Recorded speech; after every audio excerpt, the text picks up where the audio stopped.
इस कायनात में जितनी भी चीज़ें हैं, अभी हम अल्लाह ईश्वर की बात नहीं कर रहे। कायनात में क्या चीज़ें? कायनात में जितनी भी चीज़ें हैं, जो चीज़ जैसी है, अगर हम उस चीज़ से बात करके कहें कि तू अपने जैसी चीज़ बना दे, तो वो चीज़ अपने जैसी चीज़ नहीं बना सकती। बात को समझे, बात में दम है, गौर करें। जैसे गिलास है, मैं इस गिलास से कहूँ ए गिलास तू अपने जैसा एक गिलास बना दे, 500 साल भी मैं कहता रहूँ ना इससे, तू अपने जैसा एक गिलास बना दे, ये नहीं बना पाएगा। इस धरती से कहूँ कि तू अपनी जैसी एक धरती बना दे, नहीं बना पाएगा। आसमान से कहूँ कि तू अपने जैसा एक आसमान बना दे, नहीं बना पाएगा। इंसान से कहूँ कि तू अपने जैसा, आत्मा होनी चाहिए अंदर, ऐसे नहीं कि तूने मिनिक्यूर बना दी है ना, या मूर्ति बना दी, नहीं, रूह डाल करके, आत्मा डाल करके अपने जैसा एक इंसान बना दे। इस कायनात में जितनी चीज़ें दिखाई दे रही हैं, अगर मैं उस चीज़ से कहूँ कि तू अपने जैसी ऐसी बना दे, नहीं बना पाए। तो ये एक सबूत है कि इसका कोई क्रिएटर है जिसने सब चीज़ बनाई। और जितनी भी चीज़ें हैं ये सब बेबस हैं, ये अपने जैसी कोई चीज़ नहीं बना सकती। तो उस क्रिएटर के सामने बेबस हैं जिसने इस कायनात को बनाया है। तो ये साइंस ने प्रूव किया है कि इस कायनात में जितनी भी चीज़ें हैं वो अपनी जैसी चीज़ नहीं बना सकती हैं। और दूसरी बात यह है कि कोई चीज़ खुद पे खुद नहीं बनती, बनाई जाती है। कोई चीज़ खुद पे खुद नहीं चलती, चलाई जाती है। ये गिलास है, इसको क्रिएटर ने बनाया है ताकि पानी पिया जाए, समझे बात को। अगर ये गिलास अपना काम ना करेगा तो ये किसी काम का नहीं है, किस फायदे का। मैं इसे पकड़ने को चलूँ, पानी पीने चलूँ, ये भग जाए। ये पानी पीने के लिए बनाया गया है, ये वही काम ना करे तो फिर बेकार है, किसी काम का नहीं। तो इसी प्रकार से हर चीज़ का एक बनाने का एक मकसद है। ये बात प्रूव होगी कि एक क्रिएटर है जिसने इस कायनात को बनाया है और उसके सामने हर चीज़ बेबस है, क्योंकि वो अपनी जैसी चीज़ नहीं बना सकती। तो अब उस क्रिएटर ने मुझे भी बनाया है। एक तरफ तो मैं हूँ और एक तरफ ये कायनात है। मेरी दो दुनिया हैं, एक दुनिया जो मेरे शरीर के बाहर है, जो मुझे आँख से देख रहा हूँ, एक दुनिया मेरे अंदर की दुनिया है, मन के ख्यालों की दुनिया। इन दो दुनियाओं में ईश्वर को हमें, जो इस क्रिएटर है इस कायनात का, जो मेरा क्रिएटर है, जो प्रूव कर दिया हमने। बाहर की दुनिया और मन की दुनिया दोनों एक ही है। हाँ, समझना पड़ेगा इसमें। तो इसमें जो है इन दो दुनियाओं में हमें उसे पहचानना है कि वो कौन क्रिएटर है, किसने बनाया है हमें। तो जो इसमें गौर करेंगे, मैं कौन हूँ, क्या हूँ। तो मेरी सर्च अलग है, मैं आपकी सर्च को गलत नहीं कह रहा, मैं आपकी भावना को ठेस नहीं करना चाहता। मेरी सर्च अलग है। जब मैंने सर्च की इस चीज़ पे, तो जैसे आप कह रहे हैं आत्म ध्यान, मैंने भी ऐसे ही लगाया और पूरी दुनिया से अपने ध्यान को हटाया और हकीकत की तरफ गौर किया। तो मेरा जो ध्यान है वो कहाँ लगा कि भाई मैं कौन हूँ, कहाँ से आया हूँ। और मैं जब इस दुनिया में आया था तो ये दुनिया पहले से चल रही थी। अगर मैं किसी जंगल में जाऊँ और वहाँ एक दीवार लग रही हो फुटों से नप के कि इतने फुट लंबी है, इतने फुट चौड़ी है, तो हम सोच रहे थे पहले यार इस जंगल में हमारे अलावा कोई नहीं आया अभी तक। लेकिन जब देखा दीवार लग रही है वहाँ, तो पता लगा बेटा यहाँ पहले कोई आ चुका। जब इस दीवार नाप के लगाइए, फुटों से नपी हुई है और हिसाब से लगाइए। तो इसी प्रकार से इस दुनिया में जब मैं आया था, दुनिया चल रही थी। अब दुनिया में हूँ, अब भी चल रही है। मैं चला जाऊँगा, मुझे पूरा यकीन है दुनिया चलती रहेगी। तो मैंने जब गौर किया कि मैं कौन हूँ, कहाँ से आया हूँ, तो मेरी शुरुआत हुई माँ के पेट से। जैसा कि मैं दुनिया में लोगों को देख रहा हूँ, बच्चे पैदा होकर आ रहे हैं हकीकत पे। तो भी माँ के पेट से बाहर आया। 2-3 साल तो मुझे ये पता नहीं था कि मैं लड़का हूँ या लड़की। जब कुछ शऊर आया, कुछ होश आया, तो मुझे मालूम हुआ कि मैं लड़का हूँ। फिर जो है दुनिया में देखा तो मेरे माँ बाप ही सब कुछ थे मेरे लिए। जब बचपन की ज़िंदगी होती है तो माँ बाप को ही सब कुछ समझता है बच्चा। मेरा जो कुछ है सब माँ बाप ही है। उसके बाद फिर अगली स्टेज में कदम रखता है, फिर वो जो है गौर करता है, फिर उसके अंदर जो है अपना खेल कूद की उम्र होती है। फिर वो थोड़ा सा होश आता है तो खेलता कूदता है, फिर थोड़ा सा और आगे बढ़ता है तो फिर उसे अपना मैं जो है बड़ा स्मार्ट दिखना चाहिए, बड़ा अच्छा दिखना चाहिए मैं, तो अपने बाल काटना, अच्छे कपड़े पहनना, मेरी नीची ना हो, अच्छे कपड़े पहन कर हूँ ताकि मेरा सब मेरी तारीफ़ करें। फिर ज़िंदगी उससे आगे बढ़ती है, शादी होती है, फिर उसमें क्या होता है, मेरी जॉब बढ़िया हो, मेरी कोठी बढ़िया हो, बिल्डिंग बढ़िया हो, बीवी मुझे अच्छी मिले, अच्छी ज़िंदगी गुजरे। फिर थोड़ा सा उससे आगे बढ़ता है तो फिर औलाद होती है, फिर औलाद मेरे पास सही हो, लड़के हों लड़की ना हो, ये हो वो हो, फिर पैसे की चाहत, फिर मूछ मेरी नीची ना हो, घमंड होता है इंसान को। फिर आगे बढ़ के फिर चाहे मूछ भी मुड़ जाए, पैसा होना चाहिए फिर ये स्टेज है इंसान की, ये हर इंसान के साथ गुजरता है मरहला। तो मैंने जब गौर किया कि भाई मैं माँ के पेट से आया, मैंने अपनी माँ से पूछा कि तुमने मेरे आँख नाक कान बनाए हैं कि ना, तो मैंने भी नहीं बनाए। मैंने गौर किया अपने ऊपर, मैंने भी नहीं बनाए, तो फिर कोई और है जिसने मुझे बनाया है। अच्छा, बनाने के तरीके और भी थे बहुत सारे। उसने मुझे ऐसे ही क्यों बनाया कि भाई मुझे माँ औरत की गंदी जगह से बाहर निकाला और फिर पेशाब से पैदा किया। और भी तरीके थे बहुत सारे, आसमान से उतार देता ऐसे ही, या और तरीके अपना लेता वो। ये तरीका उसने क्यों अपनाया कि मुझे एक गंदे पानी कतरे से पैदा किया, औरत की गंदी जगह से निकाला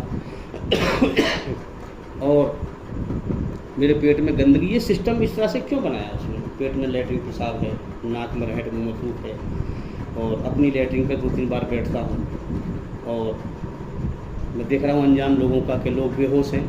कितना भयंकर अंजाम है, मुसलमान को दबा देते हैं, उसके शरीर गल छड़ जाता है और बाकी जला देते हैं। कितना भयंकर अंजाम है, मगर यहाँ इंसान बेहोश है, होश नहीं है इंसान को। तो ये सब सोच करके जो है मैं माँ के पेट से बाहर निकला। उसके बाद में फिर जो है मुझे हवा चलाई, सांस ले रहा हूँ। मैंने अपना मुंह पन्नी बंद करके चेक किया, दम घुटने लगा, क्योंकि हवा भी एक नेमत है भाई, उसने दी है, इसके ज़रिए मैं सांस ले रहा हूँ। तो एहसान हुआ, उसका एहसान है, उसने ज़िंदगी दी है, एहसान। फिर अपने शरीर में गौर किया, आँखों के अंदर देखने की ताकत, कानों के अंदर सुनने की ताकत, जबान के अंदर जो है चखने और बोलने की ताकत, तमाम चीज़ें ये सब जो है सब चीज़ों पर गौर किया। ज़िंदगी दी, ज़िंदगी की ज़रूरत लगाई, ज़िंदगी दी और मेरे पेट में भूख लगाई, और फिर भूख को मिटाने का सामान मुहैया कर दिया, रोजी का। तो ये सब चीज़ें गौर करने की है। अच्छा, पानी से प्यास नहीं बुझती, उसके हुक्म से प्यास बुझती है। रोटी से भूख नहीं मिटती, उसके हुक्म से मिटती है। तो ये सारी चीज़ें गौर करके कि मुझे गंदगी से ही क्यों पैदा किया भाई, इसकी वजह क्या है। तो फिर रचना में गौर किया कि इंसान अपने मन की आवाज़ नहीं समझ पाता। जब इंसान थक जाता है, उठता बैठता है, तो अंदर से जो है एक मालिक को पुकारता है। अगर इंसान बेनियाज होता, बेनियाज का मतलब उसे किसी की ज़रूरत नहीं है, तो फिर वो उसकी आत्मा जो है थकन में पुकारती नहीं। किसी भी धर्म के आदमी को देख लें, कोई कहेगा है राम, उठते बैठते कहेगा या अल्लाह, या खुदा, या गॉड, है तो एक नाम सब उसी के हैं।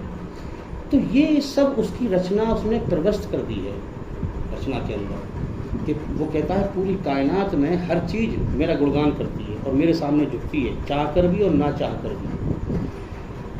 तो इस चीज़ से जब गौर किया कि भाई अच्छा चलो मैं कुछ और रुख ले जाऊं किधर को, कभी मैं खुदा को जो है, जैसे और भी फ़लसफ़े बहुत सारे मैंने तलाश किया। मेरी तो हकीकत की तलाश है भाई, मेरा किसी से बैर नहीं, कोई कुछ नहीं, मुझे तो हकीकत को समझना है। मन की आस्था एक ही है, ईश्वर एक है, आस्था एक है, अनेक बहुत सारी दुनिया में है, लेकिन एक सही कौन सी है वो पकड़नी है। तो मन का अगर ये ऐसा मामला होता कि भाई जैसे आप कह रहे थे अभी कि जो है एक बूंद समंदर में गिर जाए तो वो समंदर में मिल जाए, ऐसा होता तो इससे तो फिर मुझे ईश्वर ऐसे क्यों पैदा करता और मेरे अंदर अपनी पुकार क्यों रखता कि मैं थकते में उसे पुकारता हूँ और मैं उसकी भक्ति करूँ। तो ये मैं समझा कि भाई उसका पैदा करने का मतलब ये है कि उससे बड़ी विराट शक्ति कोई नहीं है, उससे बड़ा कोई नहीं है। ये कायनात पूरी बता रही है हमें इस चीज़ को कि सबसे बड़ा ईश्वर है और ईश्वर से बड़ा कुछ नहीं, उससे ऊपर कुछ नहीं। तो उसने पहले जो था वो था, उसने हमें पैदा कर दिया, इसलिए पैदा कर दिया, जाओ दुनिया में रचना को रच दिया, एहसान का मादा भी रखा और नाशुक्री का भी, अभी बात पूरी रही, नाशुक्री का भी मादा रखा।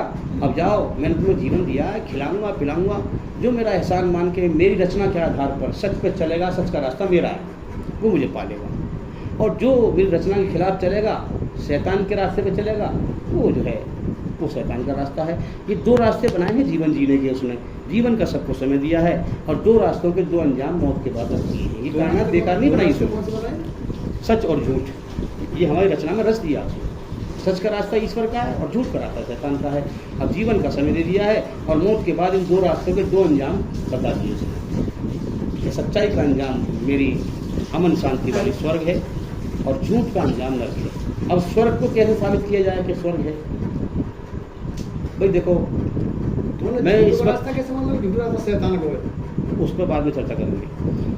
अब हम ये समझें कि जो है दुनिया में देखें, जो इंसान जाग जाता है वो इन दुनिया में चलने फिरने वाले लोगों को देखता है कि ये सब ऐसे नशे में हैं, लीन हैं, गफलत में हैं और बेहोशी में हैं कि इनकी ज़िंदगी के ख़त्म होने का अगले पल का भरोसा नहीं, मगर दुनिया में फिर भी ऐसे जी रहे हैं जैसे हमेशा रहना हो। तो ये एक बेचारे जो है एक दुनिया के धोखे में गुम है, एक नशे में है, दुनिया में हमेशा जीने का नशा है। तो इनको कैसे जो है होश में लाया जाए, इनको कैसे समझाया जाए कि सच को समझो भाई, जीवन तुम्हें क्यों मिला है, मौत के बाद असल जीवन है। तो अब मेहनत करी जाती है, लेकिन जो लोग हकीकत को पाना चाहते हैं वो लोग जाग जाते हैं, वरना कितने ढोंगी मिलेंगे आपको इस्लाम धर्म में, दाढ़ी टोपी और तमाम चीज़ें, मगर वो लोग सोए हुए हैं, जागे हुए लोग नहीं हैं।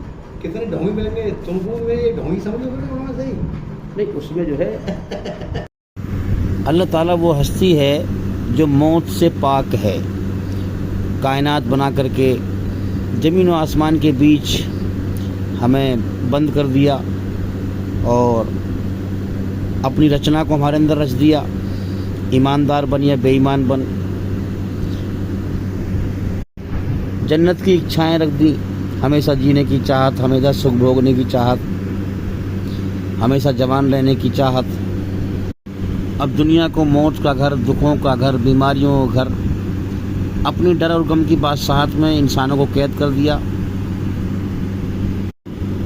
इंसान को ज़िंदगी दी, इंसान की जान अपने कब्जे में रखी, इंसान की ज़िंदगी के अगले सांस की का भी गारंटी कार्ड उसने ना दिया।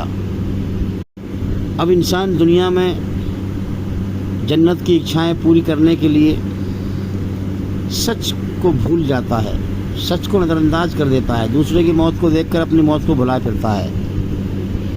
लाखों करोड़ों इंसान रोज़ पैदा करता है, अकल देता है, समझ देता है, आंखें देता है, कान देता है, शरीर में जवानी की ताकत डालता है। अब ऊपर से देख रहा है कि चल मेरे बंदे, कौन गौर करता है हकीकत पर कि ये लोग क्यों मर रहे हैं, मेरी ज़िंदगी का अगले पल का भरोसा नहीं, मुझे किसने पैदा किया है, ये ज़मीन और आसमान में ये सिस्टम कौन चला रहा है, ये सूरज की बिजली कभी नहीं भागती हैं, कौन ये जो है सूरज को बल्ब जलाता है, कौन दिन निकालता है, कौन रात करता है, और ज़िंदगी देकर हमारे अंदर ज़रूरतें लगा दी, ज़रूरतों को कौन पूरी कर रहा है, कौन ज़मीन में से रोजी पैदा कर रहा है। गौर कर, गौर कर, जीवन का तुझे समय दिया गया है मेरे बंदे, तुझे मैंने अपने लिए पैदा किया है। ये सारा जहान झूठ है जो मौत पे ख़त्म हो जाएगा, मैं हमेशा बाकी रहने वाला हूँ। मैंने तुझे अपनी इबादत के लिए पैदा किया है, मेरे एहसान पहचान, हाँ, और मुझसे मोहब्बत कर और दिल मेरे हवाले कर दे। ये दुनिया की झूठ, दुनिया की हर चीज़ की मोहब्बत छोड़ दे इससे पहले कि मैं तुझे मौत देकर छुड़वाऊँ। मेरे बंदे, सच पर गौर कर, अगर तू इस इम्तिहान में पास हो गया तो फिर हमेशा का जीवन है, हमेशा की नेमतें हैं, मैंने तेरे लिए जन्नत बना के रखी है जो मेरी रहमत है। अब अल्लाह ताला ऊपर से देख रहा है कि कौन मेरी दी हुई अकल का सही इस्तेमाल करता है, जीवन के समय को कौन कामयाब करता है, कौन हकीकत पर गौर करता है, कौन कायनात की और ज़िंदगी की हकीकत पर गौर करता है और कौन दुनिया के झूठ पर गौर करता है। जीवन का समय पूरा करना है और इस दुनिया से चले जाना है सब कुछ छोड़कर, और मौत के बाद बदला पाना है। ये दुनिया इम्तिहान का एक हॉल है और मौत के बाद की ज़िंदगी में बदला मिलना बाकी है। मौत के बाद की दुनिया बदले का जहान है। मेरे बंदे, ये कायनात मैंने बिन देखे अपनी पहचान के लिए बनाई है। जीवन का तुझे समय दिया है, बिन देखे पहचान कर, हाँ, हकीकत को पहचान, और असल ज़िंदगी मौत के बाद है, उसकी तैयारी कर, उसको समझ मेरी किताब से। तो मेरे भाइयों, अल्लाह ताला ऊपर से सब देख रहा है, कौन अपने जीवन को कामयाब करता है। ए अकल, सही बात को सोच, सही बात को समझ, सच्चाई पे गौर कर, हकीकत पे गौर कर। जो इल्म, जो ज्ञान अल्लाह से जोड़े वही ज्ञान सच्चा है, वही इल्म सच्चा है। बाकी इसके अलावा जो इल्म अल्लाह से काटे वो धोखा है, वो झूठ है। तो मेरे भाइयों, इस तरह से जो है आज जो लोग कहते हैं मेरी दुआओं की दरख्वास्त है, दुआ करें हमारे लिए, तो इसमें हम समझते हैं थोड़ा सा कि एक अल्लाह वाले थे, उनके पास एक शख्स गया, एक आदमी गया और कहने लगा कि आप मेरे लिए दुआ करना, आपसे दुआओं की दरख्वास्त है। अल्लाह वाले ने कहा कि तकलीफ़ तुम्हें है या मुझे है? उन्होंने कहा कि मुझे है। तो फरमाया कि जितना दिल से तुम अल्लाह को पुकारोगे अपने लिए, वो मैं नहीं पुकार सकता। तो इससे क्या मालूम हुआ कि उन्होंने अल्लाह के बंदे को अल्लाह से जोड़ा, ताकि ये अल्लाह से मांगे, अल्लाह से जुड़े, अल्लाह इसका मालिक है, ये अल्लाह से अपना ताल्लुक़ बनाए। तो आप बताएं कौन सी बात बेहतर है इसमें? दुआओं की दरख्वास्त दूसरों से कराएं या खुद दुआ करें अल्लाह से, खुद अपने दुख तकलीफ़ में खुद अल्लाह को पुकारें? क्या बेहतर है बताएं? खुद पुकारने से हम अल्लाह से खुद जुड़ेंगे, हैं? हाँ, ये बेहतर है। इस दुनिया में सबकी ज़िंदगी बिगड़ी हुई है। ये दुनिया शैतान का अड्डा है, फसाद का अड्डा है। अब अल्लाह ताला से जो जन्नत जो है किसके लिए है? जो बिन देखे अल्लाह से डरेगा वो अपनी ज़िंदगी को सुधार लेगा, अपनी रूह को बुराई की गंदगी से पाक कर लेगा, वो जन्नत में जाएगा। जो डरेगा अल्लाह से बिन देखे। हाँ, अल्लाह ताला ने ये बेस रखा है, बुनियाद रखी है हिदायत देने की और ना देने की। जो बिन देखे अल्लाह से डरेगा वो अपनी ज़िंदगी सुधार लेगा अल्लाह के हुक्मों के द्वारा, ईश्वरी रचना के आधार पर, पूरी तरह झूठ से बचते हुए, सच पर चलते हुए। और जो न डरेगा, जो अल्लाह से बिन देखे नहीं डरेगा, वो बेखौफ होकर अल्लाह की रचना के खिलाफ शैतान के रास्ते पर चलेगा, बुराई पर चलेगा, वही फसाद फैलाएगा, अल्लाह के हुक्मों को नहीं मानेगा। फिर वो मरने के बाद जहन्नुम की आग में जाएगा। इसीलिए कुरान में कहा गया है कि तुम इस कुरान के ज़रिए से मेरी रचना के आधार पर लोगों को नसीहत करते रहो, सच्चाई पर चलने की और झूठ से बचने की। जो खौफ रखता है, जो बिन देखे डरेगा, वो तो नसीहत हासिल करेगा, अपनी ज़िंदगी बिगड़ी हुई सुधार लेगा। और बेखौफ बदबख्त इससे कतराएगा, उसको सच्ची बात जो है बुरी दिखाई देगी, क्योंकि वो झूठ पे चल रहा है, वो बेखौफ है अल्लाह से, उसे कोई परवाह नहीं कि जीवन का समय लेके आया हूँ, मर के मुझे जाना है। अल्लाह ताला हिसाब लेगा, जैसे कर्म किए वैसे बदला देगा। ज़िंदगी जीने के दो रास्ते दिए हैं, जन्नत और अच्छाई बुराई, इसके दो अंजाम भी मौत के बाद तैयार हैं। उसे कोई जो है खौफ ना होगा अल्लाह का, तो वो अपनी ज़िंदगी बिगाड़ कर मर जाएगा, अपनी आत्मा को, अपनी रूह को बुराई की गंदगी से गंदा करके मर जाएगा और जहन्नुम की आग में जाएगा। तो याद रखें, जन्नत डरने वालों के लिए है, जो दुनिया में बिन देखे अल्लाह से डर के कि इस कायनात का एक मालिक है, हमारा एक मालिक है, उसने पैदा किया है हमें वो खिला रहा है, पिला रहा है।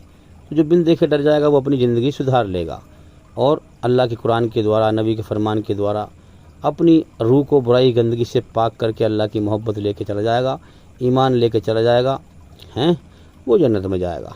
और जो बेखौफ है, अल्लाह से नहीं डरेगा, वो अपनी ज़िंदगी बिगाड़ के मर जाएगा, बेईमान होकर मर जाएगा और मरने के बाद जहन्नुम की आग में जाएगा। मौत के बाद हकीकत में असल ज़िंदगी है, कोई हवाई ख्याल नहीं है कि मौत के बाद जन्नत और जहन्नुम का हवाई ख्याल हो। नहीं, हकीकत में ज़िंदगी है। जो वाकई में अंदर दिल से ईमानदार है, ईमान वाला है, सच्चा है, जिसका ताल्लुक़ अल्लाह से है, वही इस हकीकत को समझ पाता है और हकीकत में समझ पाता है कि मौत के बाद ज़िंदगी है। इसीलिए वो अकेले में बेईमानी से बचता है, अकेले में अल्लाह से डरता है। और बेईमान, जुल्म करने वाला सच्चाई से अंधा रहता है। बेईमान चाहे दाढ़ी टोपी वाला हो या आलिम कहलाता हो या मुफ्ती कहलाता हो, कारी कहलाता हो, उल्मा कहलाता हो, मेरे भाइयों, वो नहीं समझ पाता हकीकत में कि मौत के बाद ज़िंदगी है। हकीकत में ईमान वाला ही समझ पाता है। तो बेईमान नहीं समझ पाता। जुल्म इंसान को सच्चाई से अंधा कर देता है। जुल्म की तासीर है सच्चाई से अंधा करना। जब इंसान ईश्वरी रचना के खिलाफ बुराई पे चलेगा, जुल्म करेगा, जास्ती करेगा, वो जीवन का समय बर्बाद कर लेगा, असल ज़िंदगी को नहीं समझ पाएगा। और हकीकत में बेईमानी से नहीं रुक पाएगा। और जो अल्लाह को पाने की नीयत करेगा, सच्चाई पर चलने की दिल से नीयत करेगा, सच्चाई पर चलेगा, अल्लाह से ताल्लुक़ बनाएगा, वो हकीकत समझ पाएगा। वो हकीकत में मौत के बाद ज़िंदगी है, वही समझ पाएगा। क्योंकि अल्लाह ने ये दुनिया ईमानदार और बेईमान को छांटने के लिए बनाई है। वो सबका इम्तिहान ले रहा है, जीवन का समय देता है, दो रास्ते ज़िंदगी जीने के सामने कर देता है, अच्छाई पे चल या बुराई पे चल, सच पे चल या झूठ पे चल। पूरी कायनात झूठ है मेरे भाइयों। मौत आएगी, झूठ को ख़त्म कर देगी। अल्लाह हमेशा बाकी रहने वाला है। अल्लाह से मोहब्बत करें, सिर्फ़ अल्लाह से मोहब्बत करें। दुनिया की हर चीज़ की मोहब्बत मौत पर मिट्टी में मिल जाएगी। अल्लाह की मोहब्बत मरने के बाद इंसान के साथ जाएगी, तो इंसान को कामयाबी दिलाएगी।